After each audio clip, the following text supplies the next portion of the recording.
మానవాళి పాపం నుంచి తప్పించుకున్నట్టు అసాధ్యము.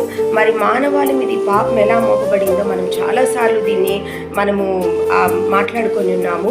ఆదాము చేసిన ఆజ్ఞ అతిక్రమం వల్ల ఈ పాపం అనేది మానవాళిలోకి ప్రవేశించినప్పుడు మరి ఆ పాపము నుంచి విముక్తి పొందడానికి పూర్వములో ఎంతోమంది పశువులను, ఎడ్లను వాటిని బలిచ్చి వాటి రక్తాన్ని చిందించి పాప ప్రాయశ్చిత్తం పొందేవాళ్ళు. కానీ మాటికి వారి పాపములు మళ్ళీ జ్ఞాపకం వస్తూ ఉండేవన్నమాట. పాపం చేసిన ప్రతిసారి బలియాగం జరుగుతూ ఉండేది. కానీ యేసు ప్రభు వచ్చిన తర్వాత అంటే పరిశుద్ధాత్మ తండ్రి, కుమార, పరిశుద్ధాత్మ త్రియేక దేవుడు ఆయన ఈ లోకానికి వచ్చి సృష్టికర్త యేసు ప్రభువుగా జన్మించి మరి ఆ పాపం నిమిత్తము ఆయన ఒక్కసారి ఆ బలియాగం చేసి ఆ రక్తాన్ని చిందించి మరెన్నడూ మరలా బలియాగం చేసే పని లేకుండా ఒక్కసారి ఇది ముగించి మానవాళికి పాపం విధింపబడిన శిక్షను మరి కొట్టివేసి మరి క్రీస్తునందున్న వారికి ఏ శిక్షా విధి లేదని మరి విడుదలిచ్చిన